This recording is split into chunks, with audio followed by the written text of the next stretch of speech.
meus queridos irmãos, que a graça do nosso Senhor Jesus, que o seu amor e a sua bondade nos assista nessa manhã e que assim possamos juntos glorificar o nome excelso do nosso Redentor. Que Ele nos abençoe, em nome de Cristo Jesus. Amém. É sempre uma grande alegria no dia do Senhor estarmos juntos, reunidos, para glorificar o nome do nosso Deus. Então vamos iniciar esse momento com uma oração.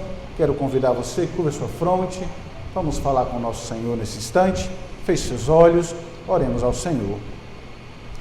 Graças te damos, ó bondoso e bendito Deus, por mais um domingo, por mais uma semana que se inicia, na certeza de que tens cuidado de nós, na certeza que dia após dia a tua boa mão tem estado sobre cada um de nós, protegendo, cuidando, guiando, conduzindo-nos, ó Deus, segundo a tua santa e boa vontade. Muito obrigado por tudo, ó Pai, obrigado por essa manhã, obrigado, ó Deus, por esse momento tão importante, que é o dia do Senhor. Abençoa-nos, cuide de nós, e que quando estudarmos a sua palavra, rogamos a Ti encarecidamente, que possa assim nos orientar, para que possamos viver uma vida para o louvor da sua glória. Mas antes de tudo, nós rogamos a Ti, receba a nossa oração, receba o nosso culto, receba a exaltação que a igreja presta ao Senhor nesse instante. É o que eu te peço, Pai, no nome que está acima de todo nome, nome santo, excelso, glorioso de Jesus. Amém e amém. Queridos, vamos abrir as nossas Bíblias para uma leitura. Eu quero que você abra no livro dos Salmos, Salmo de número 146, livro dos Salmos, Salmo de número 146. Vamos fazer a leitura deste salmo de forma alternada. Eu lerei os versos ímpares e os irmãos vão ler os versos pares. Livro dos Salmos, Salmo de número 146, leitura alternada da palavra do nosso Deus. Leiamos, irmãos, o que diz a palavra do Senhor. Diz assim: Aleluia, louva minha alma ao Senhor.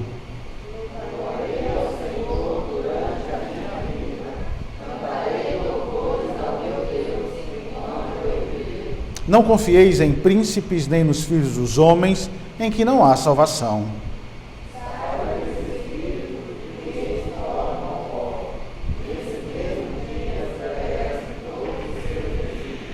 Bem-aventurado aquele que tem o Deus de Jacó por seu auxílio, cuja esperança está no Senhor, seu Deus.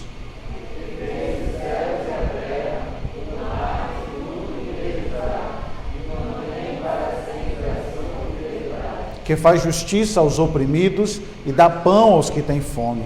O Senhor liberta os encarcerados.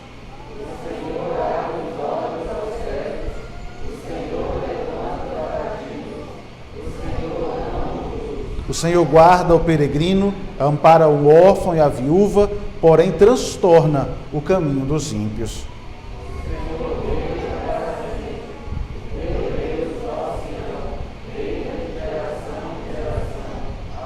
Aleluia, amém. Vamos ter mais uma oração. Eu quero convidar o nosso irmão presbítero Moacir, que faça oração de louvor e adoração a esse Deus Todo-Poderoso. Oremos ao Senhor.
Vamos nos colocar em pé, vamos, juntamente com os nossos irmãos, cantar uma canção ao Senhor, canção de louvor e adoração ao nosso Deus.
Meus irmãos, vamos abrir a palavra do Senhor nessa manhã para a nossa meditação. Quero convidá-los que abram suas Bíblias em Gênesis capítulo 11. Vamos iniciar uma nova série. Terminamos o livro do profeta Zacarias e agora vamos iniciar uma nova série onde trataremos e veremos o Evangelho na vida de Abraão. Então quero convidar os irmãos que abram suas Bíblias em Gênesis capítulo 11.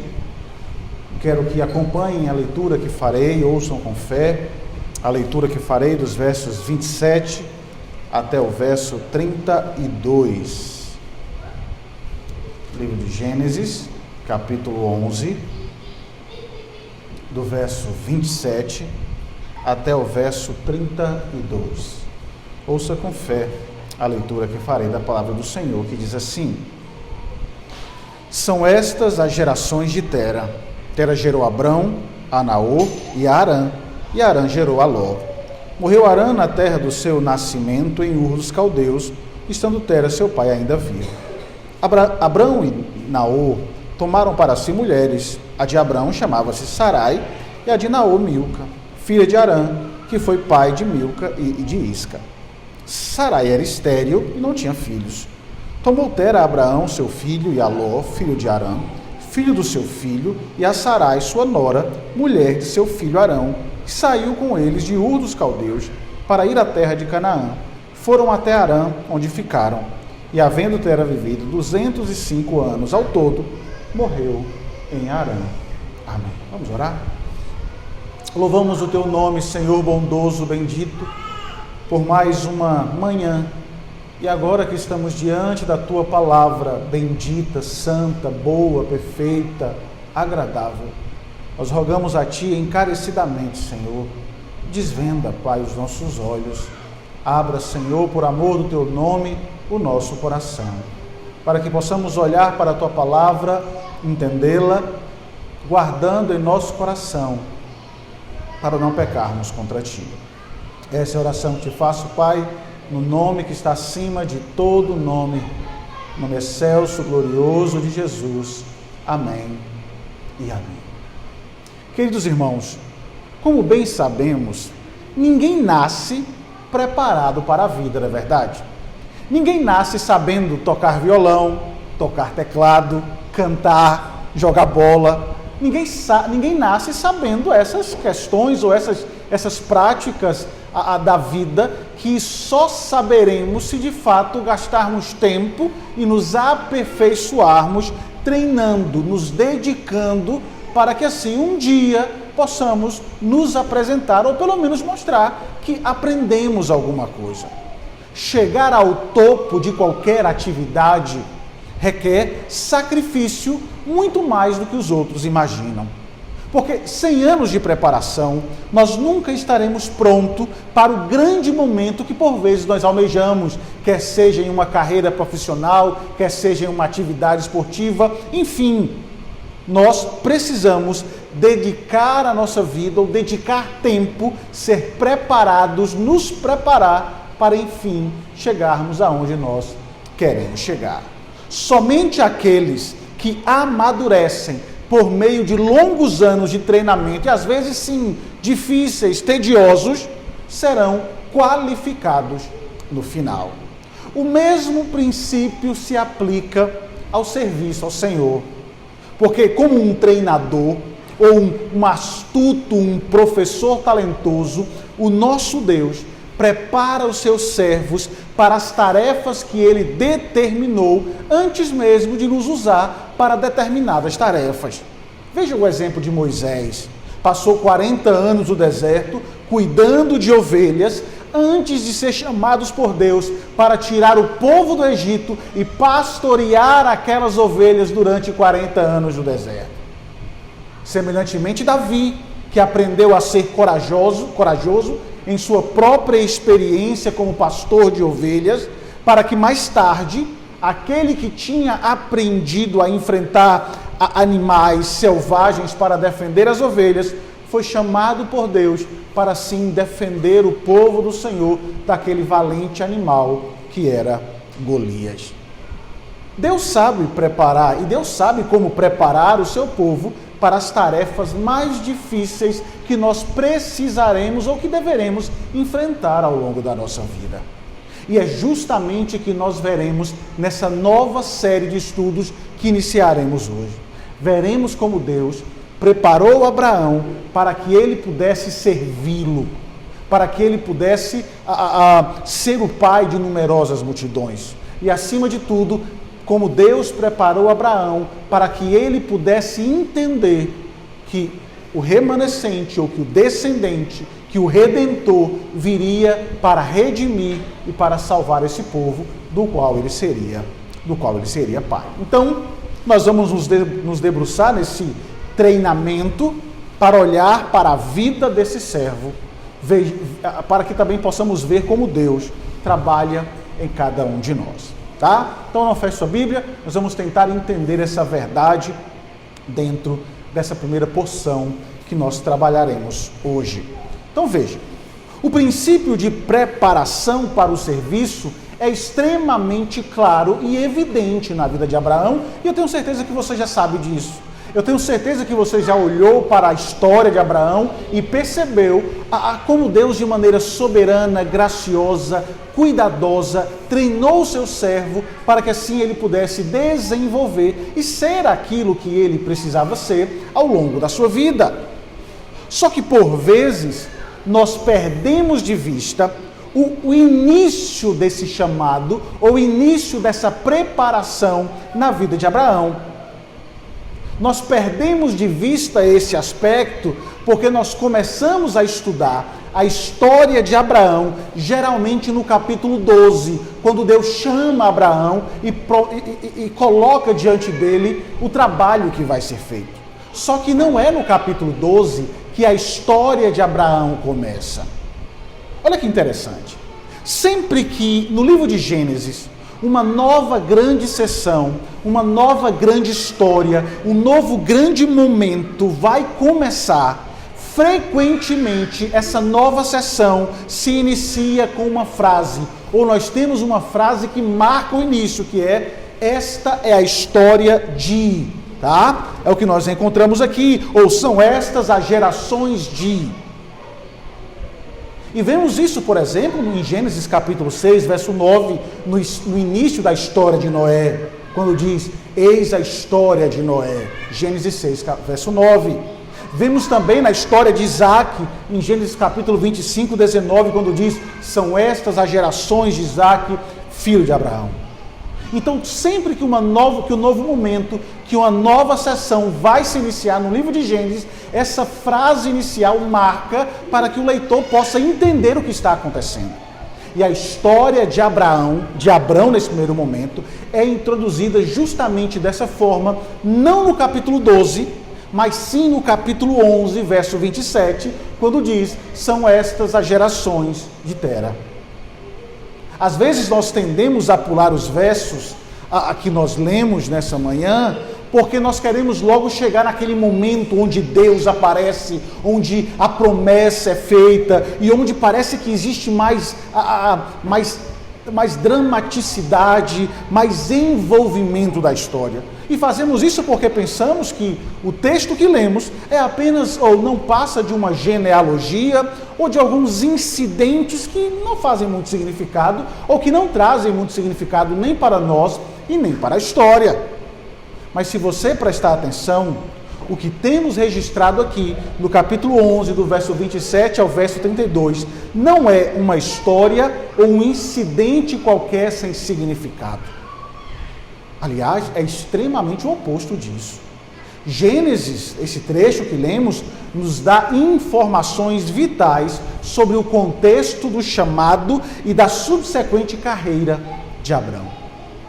Veja que as tratativas de Deus com Abrão não começaram quando ele tinha 75 anos de idade ou quando estava prestes a iniciar a sua jornada a Canaã. Não!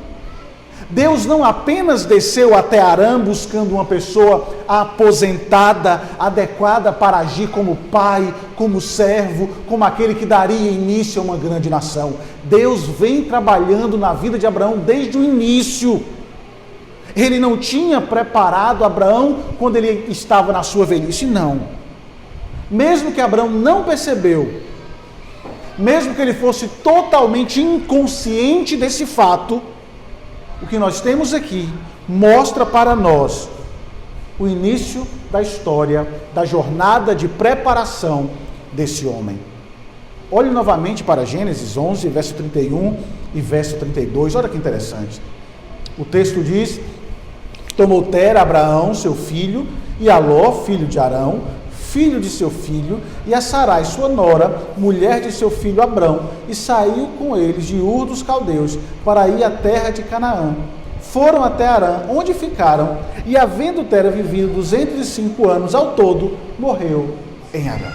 Perceba como essa informação é interessante para esse início, para o momento da preparação.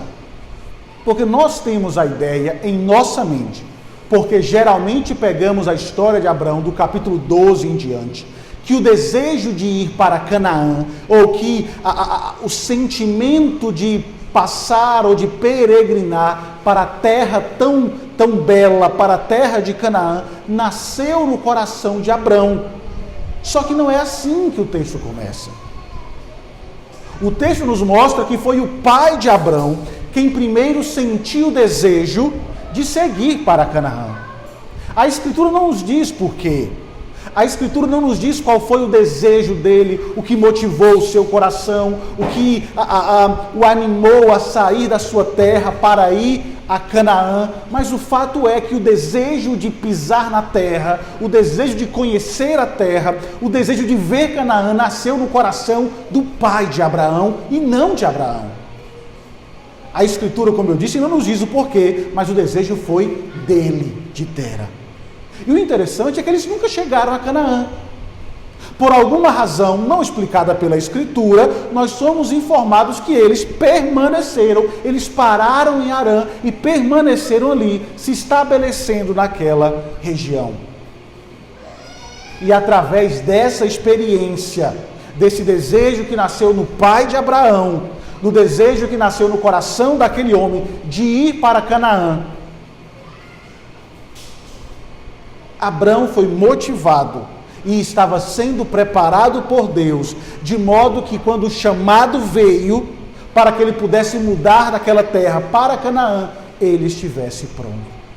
Porque às vezes nós pensamos que o chamado de Abraão, ou que o seu envolvimento com a obra, se deu justamente de maneira instantânea. E quando Deus diz, sai da tua terra e vai para a terra de Canaã, foi algo instantâneo, que houve uma mudança de sentimento, de coração, e que ele estava pronto e destinado naquele momento. Abraão era homem como nós.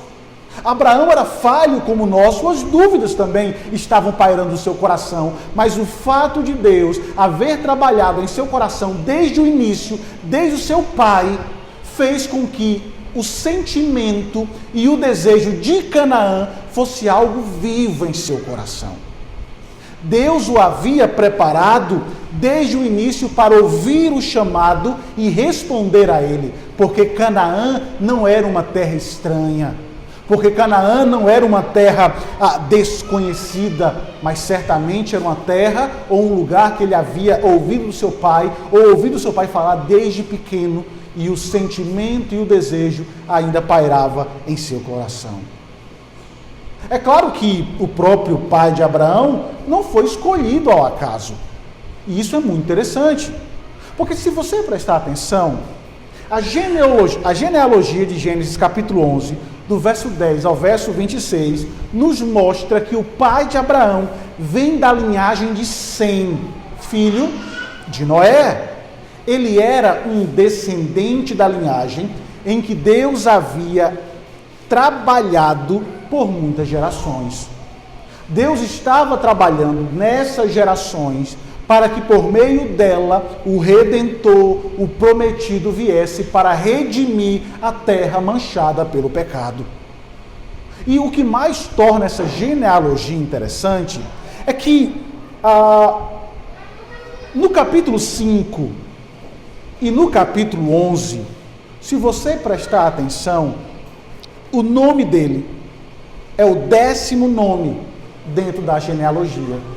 E aí você pode se perguntar, o que é que isso tem a ver do nome dele ser o 10º nome na genealogia? Só que nós temos algo muito significante dentro da história, de como isso é feito, de como isso é ordenado e orquestrado dentro da vida dos judeus. Olhe para a genealogia de Noé.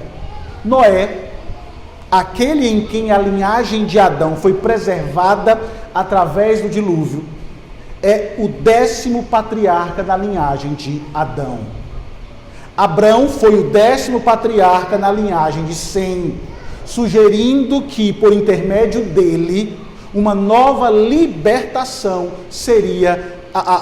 aconteceria ou seria trabalhada por Deus. Porque assim como Noé, que teve um grande impacto na história, sendo aquele que promoveu a libertação para o povo e estava na genealogia, assim Abrão também seria usado por Deus, ou dentro da genealogia ele seria lembrado como aquele que vai promover também algo significativo na história do povo.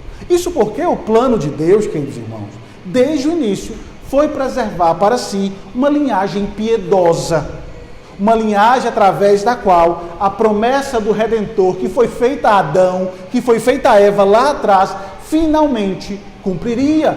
E o pecado e a destruição e a maldade não iriam impedir de que a vontade de Deus se cumprisse. Então, quando a maldade se estende, quando a maldade se propaga pela terra, Deus levanta um Redentor, Noé, para que pudesse assim mostrar a ação de Deus, a redenção de Deus para os seus eleitos. E depois de Noé nós temos Abrão, aquele o qual Deus vai usar também para estabelecer e para revelar assim a sua aliança. Isso é interessante, porque se você olhar para a história, Deus agiu ou trabalhou para que a linhagem fosse preparada, ou que a linhagem fosse estabelecida, para que a linhagem não fosse destruída pelo mal. Nós temos Deus preservando a linhagem ao dar Sete para Adão. Nós vemos Deus preservando a linhagem ao salvar a família de Noé. E agora nós temos Deus preservando ou trabalhando em Abrão, mesmo sem ter a consciência, Deus o estava preparando para que o plano da redenção se estabelecesse por meio dele. E o interessante é que essa preparação, queridos, não estava sendo feita apenas com Abrão. Sarai, sua mulher, também estava sendo preparada na escola de duros golpes para as mulheres. Olha o que diz Gênesis capítulo 11, verso 30, por favor. Gênesis 11, 30. O texto diz: Sarai era estéril e não tinha filhos. A preparação dessa mulher não seria simples, porque veja bem, quando Deus está trabalhando aqui, preparando esse homem, ele prepara a sua casa, para que tudo aconteça segundo aquilo que Deus estabeleceu. E a preparação dela, assim como a de Abrão, não seria uma preparação simples, fácil. Ela iria enfrentar muita vergonha, ela iria enfrentar muita dor, até que se tornasse aquilo que o Senhor esperava dela. Ela era estéril. Informação que mais tarde vai ser repetida, caso o leitor pulasse essa parte. Para caso o leitor não tenha prestado atenção neste primeiro momento aqui. E essa informação é muito séria, muito dolorosa, porque como sabemos, não ter filhos em uma sociedade em que o valor da mulher naquele período era medido pela sua fertilidade, era de fato um golpe amargo, duro para aquela família.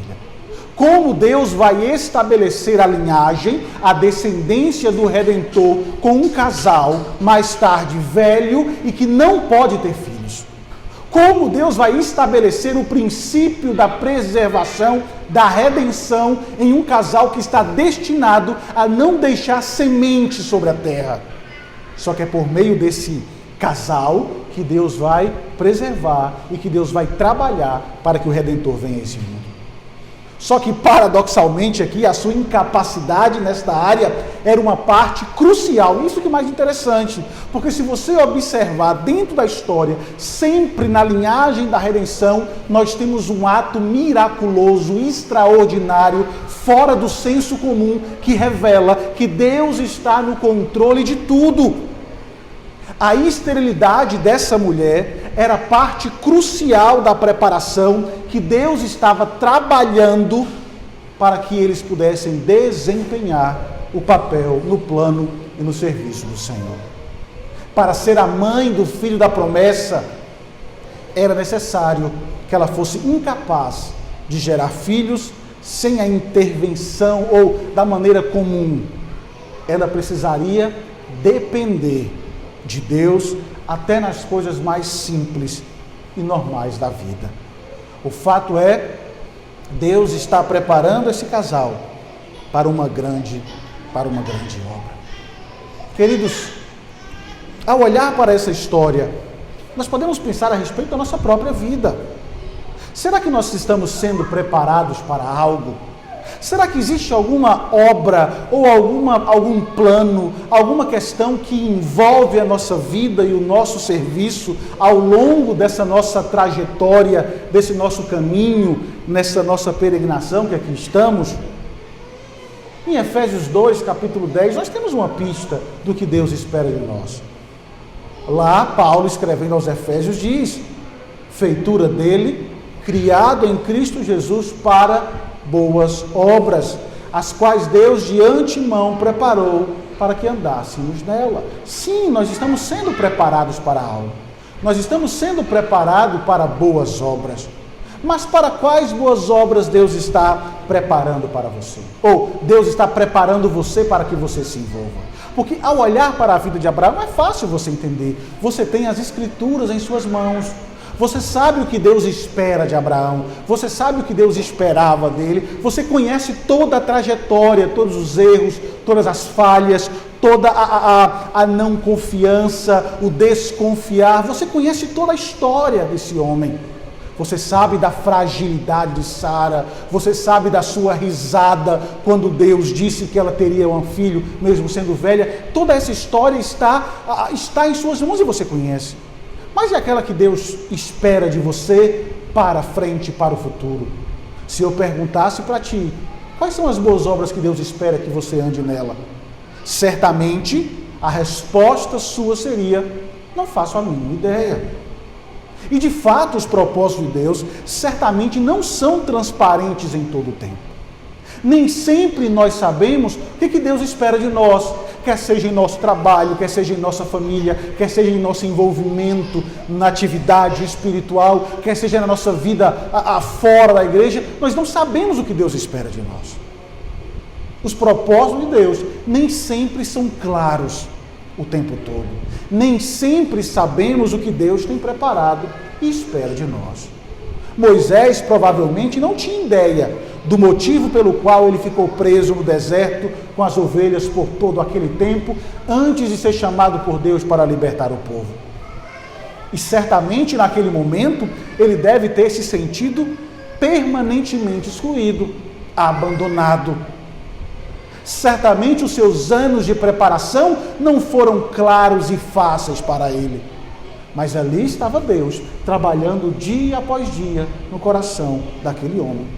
Da mesma forma, Davi tinha pouca noção da futura grandeza para a qual estava sendo preparado. Inclusive, enfrentou grandes dificuldades. Enfrentou rejeição da sua própria casa, lembram? Quando Samuel vai ungir o rei, Davi não estava lá. Samuel mandou avisar que iria na casa de Jessé para ungir um dos seus filhos como rei, e quando ele chega lá, todos os filhos estão listados, menos Davi. Davi não sabia o que estava acontecendo com ele, ou como Deus estava preparando, e a preparação para ser ele, o rei de Israel, passou por extrema luta e extrema rejeição. Abraão também dificilmente poderia ter discernido aqui a mão divina do Senhor, levando de Ur dos Caldeus para Harã. Certamente ele não percebeu que Deus estava no controle de todas as coisas. Da mesma forma, a sua esposa. Suas lágrimas não seriam respondidas com uma explicação da necessidade da sua dor presente. Deus não desceu a ela e disse: fique calma, fique tranquila, que a sua zombaria, que o fato das pessoas olharem para a sua casa e perceber que a sua casa está vazia, sem filhos, vai se transformar em algo glorioso no futuro. Você não vê isso inicialmente. As lágrimas dela, no momento inicial da preparação, não foram lágrimas respondidas, mas foram lágrimas de dores. Muitas lágrimas e muito sofrimento foram experimentados por ela, até que tudo fosse explicado no futuro. Só mais tarde, com o benefício da percepção tardia, eles seriam capazes de olhar para trás e perceber como Deus, de fato, tinha feito bem todas as coisas, ou tinha trabalhado para que tudo cooperasse para aquilo que Deus havia estabelecido para a vida deles. Enquanto isso, enquanto o momento da promessa, enquanto o momento daquilo que Deus havia preparado não chegava, o que eles tinham que fazer, nós veremos isso ao longo dos nossos estudos, era se apegar ao Senhor, era se apegar a Deus, crendo que, embora não entendendo, não compreendendo o que estava acontecendo, Deus estava no controle de tudo.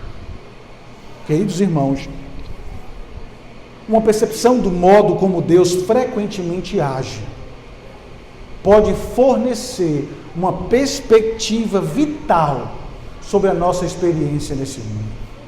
Porque, de fato, como nós afirmamos aqui, nós não temos um conhecimento do que irá acontecer ao sairmos daqui de dentro do templo.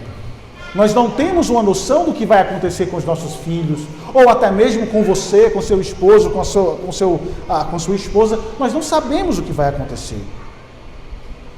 Mas a percepção de nos apegar a Deus, certos de que o amanhã está sendo cuidado e foi planejado por Ele, deve trazer conforto ao nosso coração. A situação em que nós nos encontramos hoje pode ser uma parte importante da preparação de Deus para a tarefa que Ele determinou ou que Ele nos chamará para exercer em algum ponto do momento.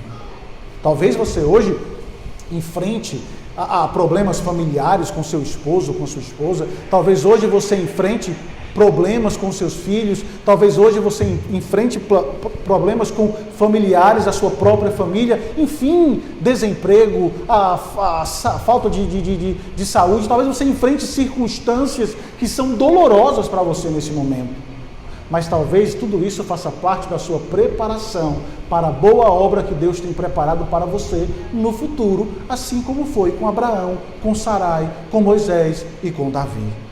E só entenderemos isso quando chegarmos no momento específico da história e que olharmos para trás, nós nesse momento conseguiremos entender como o plano de Deus funciona e funciona para a nossa vida. E enquanto esse momento não chega, o que precisamos fazer é nos apegar a Deus, crendo mesmo não entendendo.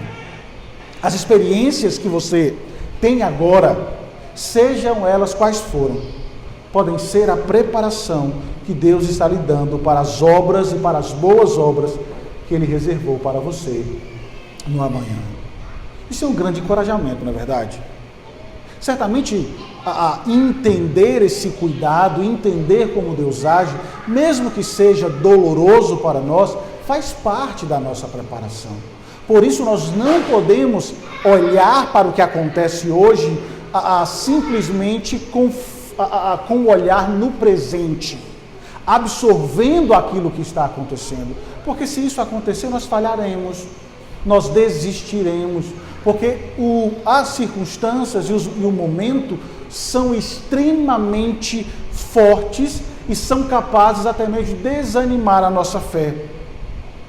Mas tudo o que enfrentamos está sendo usado por Deus para que no amanhã nós possamos assim trabalhar e fazer aquilo que Ele espera de nós. Agora, um parêntese precisa ser aberto aqui, muito significativo. É preciso ter um cuidado muito grande, porque nós não podemos olhar para as nossas experiências e fazer com que elas tenham um nível de autoridade que determine tudo em nossa vida. E essa é a falha de muitas pessoas. Você pode perceber que muitos se utilizam da experiência para determinar as circunstâncias na vida do outro. E não é assim que acontece. A experiência de Abraão, a experiência de Sarai, a experiência de cada pessoa, a sua própria experiência, ela é particular. Aquilo que é regra, que vai determinar a nossa caminhada, o que possui autoridade sobre a nossa vida, sempre será a Escritura, tá? Sempre é por meio dela que nós determinaremos ou que determinará a nossa caminhada. E louvado seja Deus por isso, porque nos dá a sua palavra, para que em meio às circunstâncias e às dificuldades e aquilo que nós enfrentamos no presente, nós possamos entender que Ele sim, de fato, está nos preparando para as boas obras. E eu quero deixar para você também nessa manhã que essa lição que temos aqui não é somente para gente jovem.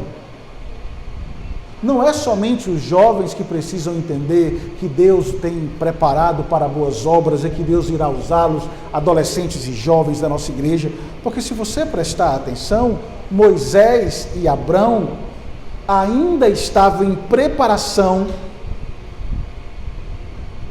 na sua idade já avançada. Moisés e Abrão estavam em preparação muito tempo depois de que a maior parte das pessoas já estavam aposentadas. Nosso Deus usou o tempo e as circunstâncias para que homens pequenos do passado se tornassem gigantes para o serviço dele. Não apenas jovens como Davi, mas homens em idade avançada como Abrão e Moisés. E ele pode e está usando cada um de nós para esse trabalho que será feito e será desenvolvido ao longo dos anos. E o longo tempo de preparação foi crucial para que tudo acontecesse. E você sabe da história. Agora, uma outra questão interessante que nós precisamos entender aqui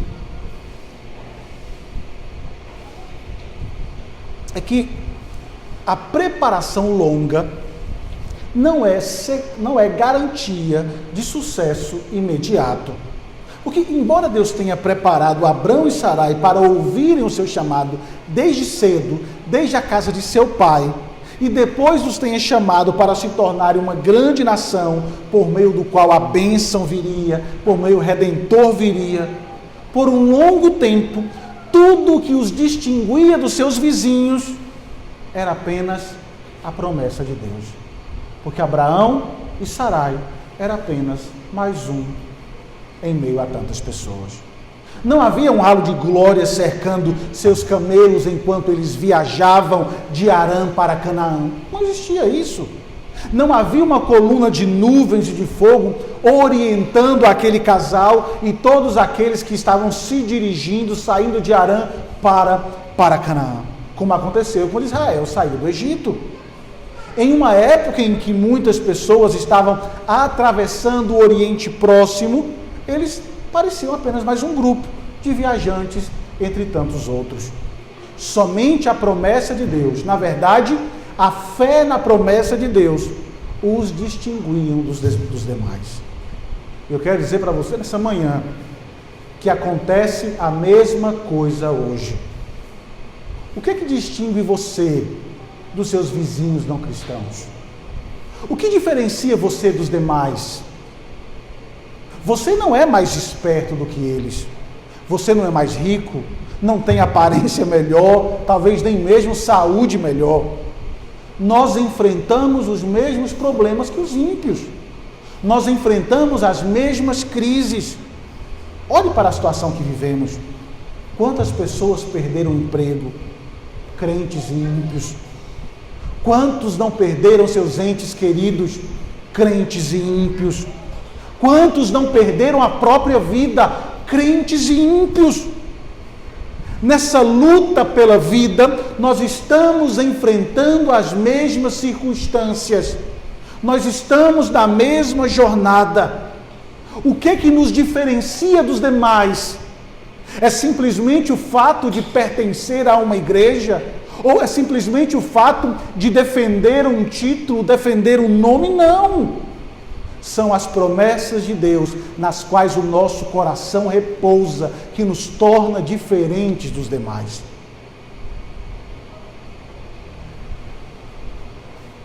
Nessa luta, nessa jornada, são as promessas de Deus que nos torna diferentes. Se você for um cristão e se você descansa nessa verdade, você sabe que Deus está trabalhando em você e através de você para alcançar o seu propósito nesse mundo. Você sabe que Ele lhe chamou para ser luz, para transmitir a verdade. Você sabe o que foi prometido a você. Você vive por essa promessa. Se você, como um cristão, sabe que, como Paulo diz, todas as coisas cooperam para o seu bem ou para o bem daqueles que amam a Deus. É isso que nos torna diferentes. É que nós não olhamos para as circunstâncias como um fim em si mesmo e lamentamos porque elas podem roubar de nós tudo aquilo que poderíamos experimentar nessa vida.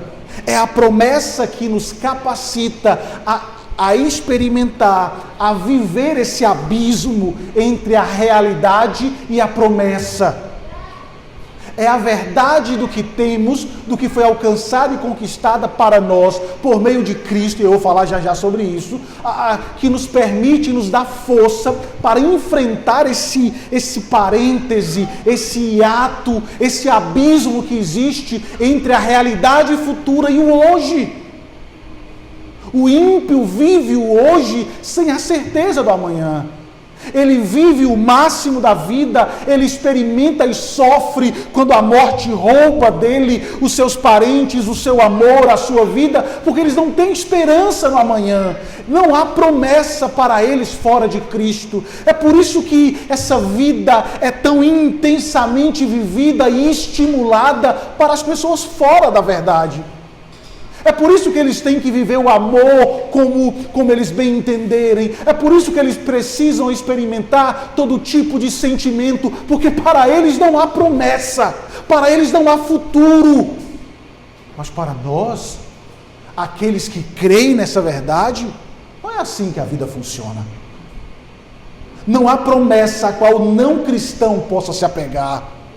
Ele é deixado simplesmente esperando contra a esperança de que tudo dê certo. É por isso que ele vive da forma que vive. Mas nós, aqueles que foram chamados, que estão sendo preparados por Deus, é diferente. Nós sabemos que Deus está no controle de todas as coisas e que mesmo que tudo pareça indicar o contrário, Deus tem um plano no qual todas as coisas debaixo do céu trabalham para a sua glória e para o nosso bem. É a fé que nos capacita a enxergar dessa forma a vida. É a fé que nos faz olhar para a vida de forma diferente e viver a vida de forma diferente. É a nossa fé que cria o abismo de realidade quando não entendemos como as provas ou circunstâncias específicas funcionarão. É a fé que nos movimenta, é a fé que nos traz esperança, é a fé que nos ajuda a viver. É a nossa fé em Deus, em seu controle, que muda tudo a nossa vida, que nos torna diferente dos ímpios. Mas a questão é, como permanecer firme no meio do abismo de realidade quando você está se afogando em sentimentos dolorosos, quando lágrimas caem dos seus olhos, quando circunstâncias terríveis ou relacionamentos defeituosos sobrevêm sobre nós? Como nos manter firme diante disso?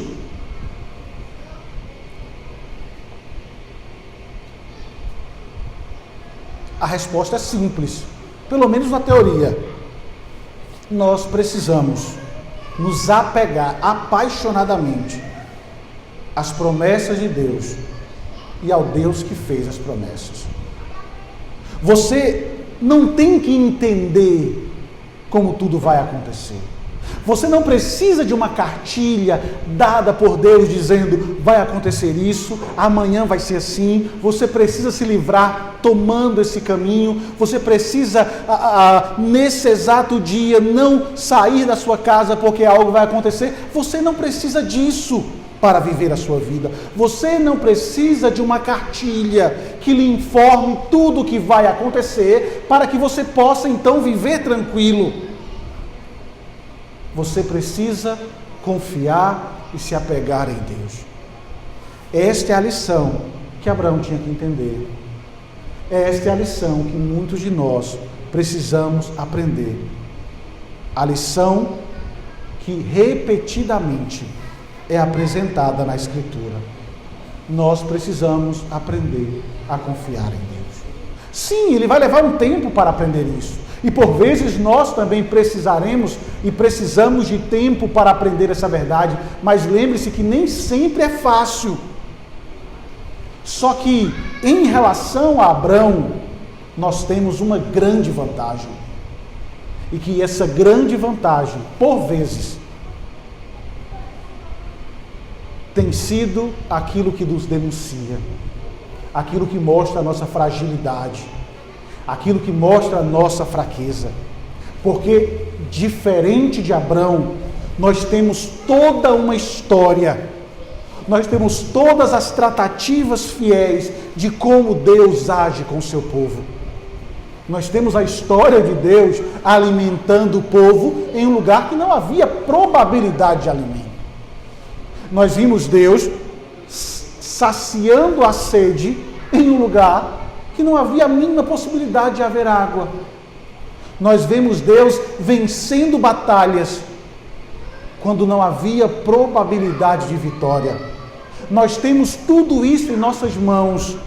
Nós temos tudo isso para a nossa instrução. E Deus dizendo, assim como eu fiz, assim como eu estive no controle, eu ainda estou hoje. Nós temos a verdade revelada em nossas mãos, que deveria trazer firmeza ao crente.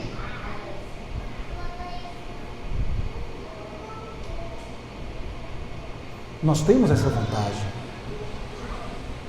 Só que, infelizmente, a falta de fé e a falta de confiança em Deus tem sido ainda uma marca gritante na história da humanidade. E sabe por quê? Porque nós não conhecemos a verdade. As promessas de Deus nos foram sinalizadas e seladas para que pudéssemos entender o que Deus é e o que Ele faz. E Ele fez isso de maneira dolorosa no corpo e no sangue derramado no nosso Cordeiro. Ele testificou a história, vindo e se encarnando, para que você entenda que Ele está no controle. O que você precisa fazer é descansar. Abraão teve que deixar a sua casa e a sua família, tendo como base a simples palavra do chamamento de Deus. E nós temos ainda algo mais importante. Como Paulo disse, aquele que não poupou o seu próprio filho, antes por todos nós o entregou, porventura não nos dará graciosamente com ele todas as coisas? A palavra de Paulo é que a certeza da vinda de Cristo, da morte do Redentor, é a garantia de que Deus cuidará, controlará e governará a nossa vida de maneira gloriosa e sábia. E precisamos descansar e confiar nessa verdade. Esse é o encorajamento que nós precisamos ter. Se nós queremos motivar uma igreja, se nós queremos motivar a nossa família, se nós queremos transformar o nosso lar, se nós queremos transformar homens e mulheres do nosso convívio, nós precisamos encorajá-los a olhar para a cruz, para aquele que não poupou o seu próprio filho, garantindo que a história está no controle dele. É o fato de não olharmos para a cruz, o início ou sinônimo da tragédia que o mundo vive, da rejeição, de lares frios, de homens e mulheres distantes, porque perderam de vista, com o passar do tempo, o resplendor que brilhava na cruz. É por isso que nós devemos ser encorajados. É por isso que mês a mês a mesa do Senhor é realizada para nos lembrar daquilo que Cristo fez, revelando que o Senhor está no controle da história. Nos achegamos àqueles que foram reunidos pelo Senhor, para que por meio da fé participemos desse sinal da promessa, quando Deus disse que um dia tudo isso vai se encerrar e nós não precisaremos ser mais lembrados, porque esse abismo que nós vivemos hoje, um dia chegará ao fim. Esse parêntese, esse ato que nós estamos vivendo vai chegar ao fim. E é por meio da cruz que nós somos lembrados. É por meio da cruz que constantemente somos informados. Não permita que as circunstâncias ou que as questões que você enfrenta ao longo da sua vida possam afastar de você a promessa que foi realizada e feita, porque ela é real. Veremos isso na vida de Abrão, que sair sem nenhuma explicação da sua terra, simplesmente ao ouvir um chamado, pode ter gerado dúvidas, pode ter gerado incertezas. E ele vivia nesse abismo, e o seu abismo era maior do que o nosso. O seu abismo estava ainda distante do Redentor. E o nosso, nós temos o Redentor no meio, que veio, que morreu e que garantiu que a nossa jornada um dia chegará ao fim. Por meio da cruz, nós somos lembrados que Cristo morreu por nós e que não há perdão em nenhum outro, e que nós não precisamos de nenhum outro recurso para podermos trilhar nessa terra. Em conversa com um dos nossos irmãos, e relatando justamente sobre isso, quando tratávamos sobre essa questão, e foi dito: se Jesus não for o suficiente para nós, para nos manter firmes nessa jornada da vida, nada mais é. E a promessa que foi feita é que Ele voltará para nos levar ao seu lar celestial, onde nos reuniremos em outro banquete, mas não um banquete simples e físico, mas sim um banquete onde a sua presença se será real, e essa é a promessa que deve nos motivar. Quando o abismo entre a promessa e a realidade será finalmente fechada, quando o parêntese final for colocado, pondo fim à história, fechando de uma vez por todas a vida como ela é, marcada pelo pecado, e garantindo para nós a realidade da vida eterna. E ali nós adoraremos em reverência ao nosso Senhor, e seu inexplicável amor será visto por nós, a quem Ele, de maneira lenta e paciente e completamente poderoso, vem trabalhando ao longo dos anos, na minha vida, na sua vida, para que permaneçamos firmes até o dia final. Esse dia foi prometido. Esse dia é uma realidade. Nós estamos caminhando para Canaã. Canaã vai chegar. Você já teve a sensação de viagem, de quando você começa a perceber as placas da estrada e que começam a informar 200 quilômetros para tal destino, e é o destino que você espera, porque lá você vai rever os seus parentes, os seus amigos, ou quem sabe você vai até descansar em uma praia, enfim. Quando nós estamos chegando, não dá aquela sensação de alegria, de euforia, e a cada quilômetro vencido, nós pensamos, estamos chegando, e quando enfim chega, parece que o nosso coração descansa. É assim que devemos nos sentir hoje. Nós estamos peregrinando rumo a Canaã, e a cada novo dia que se passa, a cada quilômetro vencido, o nosso coração deve se encher de alegria, porque Canaã está perto. Canaã está chegando. E pela fé, nós entendemos que tudo que nós enfrentamos ao longo dessa jornada, nós estamos confiantes que ao chegar lá, tudo deixará de existir. Nós vivemos nesse abismo, nesse parêntese entre a realidade que experimentamos hoje e o cumprimento da promessa, onde haverá felicidade eterna. E o que devemos fazer enquanto esse dia não chega é olhar com fé para o nosso Redentor. Não desviar o nosso olhar dele, porque se isso acontecer, nós afundaremos. Lembra de Pedro? Ao descer do barco, ao andar com fé ao encontro de Jesus, ao olhar para Cristo, ele de maneira confiante anda por sobre as águas. Mas ao perceber as ondas enormes ao seu lado, ao desviar o seu olhar de Cristo, ele afunda. Por isso não faça isso. Não deixe que as circunstâncias desanimem você nessa longa jornada, mas saiba que essa longa jornada está chegando ao fim, porque Ele prometeu que um dia nós estaremos com Ele em Canaã. Alimente o seu coração com a certeza de que a esperança da glória vindoura é uma realidade para todos aqueles que Deus preparou e chamou para o serviço. Deus está preparando você, domingo após domingo, para boas obras, para um trabalho, para um serviço que será realizado hoje aqui nessa terra, mas que um dia completará e alcançará sua excelência na eternidade. Por isso, não desanime. Descanse nessa certeza, descanse nessa promessa de que aquele que morreu por nós nos dará e garantirá que chegaremos ao final. Mas enquanto não chegamos lá, confie, descanse, viva para o seu Senhor, porque aquele que fez a promessa a Abraão, a Isaque e a Jacó, é o mesmo que fala a você nessa manhã.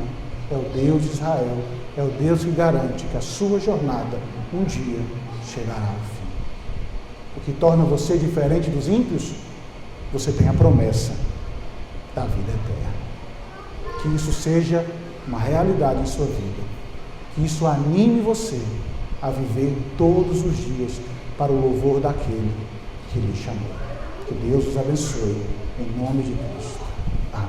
Vamos orar? Te louvamos, Senhor bondoso e bendito. Exaltamos a beleza da sua santidade. Porque Deus, de maneira gloriosa, bondosa, o Senhor nos deixou a sua palavra, informando a nós cada ato na história, ou a maneira como o Senhor tratou cada um do seu povo, a maneira como o Senhor cuidou de Moisés no deserto, a maneira como o Senhor cuidou de Abraão na sua jornada de fé até Canaã. Sabemos que a vida de todas essas pessoas foram vividas com dúvidas, com anseios, mas o Senhor sempre esteve presente, cuidando e governando. E o que os tornava diferente de todos os demais era a promessa que havia sido feita a cada um deles, a promessa de vida. Andaram pela fé, assim como nós também andamos. Para nós é fácil, ou deveria ser mais fácil, porque temos em nossas mãos todo esse arcabouço de vida, todo esse arcabouço de conhecimento, todas as maneiras como o Senhor lidou com cada um dos seus servos. Isso deveria nos motivar, nos preparar para o amanhã, sabendo e nos levando a descansar de que o Senhor está no controle de tudo. Por isso, Deus bondoso, Deus glorioso, auxilia-nos na nossa falta de fé, porque quando olhamos para as tragédias, quando olhamos para tantas coisas desse mundo, desanimamos. Quando percebemos que economia, que famílias, que tantas tragédias sobrevêm sobre o nosso mundo, fraquejamos, porque não percebemos o cuidado e a mão do Senhor no amanhã. Nos leve a descansar na realidade de que o Senhor está no controle de tudo, nos conduzindo em meio a pés enlameados, em meio às dificuldades dessa jornada até Canaã. E quando chegarmos lá, Senhor, que possamos olhar para trás com alegria, com lágrimas nos olhos, na certeza de que o Senhor esteve ao nosso lado todos os dias. Não permita que esse abismo que ainda existe entre a realidade hoje e a promessa do amanhã desanime cada um de nós, mas que nos fortaleça, Senhor, para uma vida confiante em Ti. Essa é a oração que Te fazemos, no nome que está acima de todo nome, nome santo, glorioso de Jesus. Amém e amém. Deus os abençoe, queridos, que Deus cuide de nós, que Deus fortaleça a nossa fé e assim nos abençoe. Amém. Só lembrando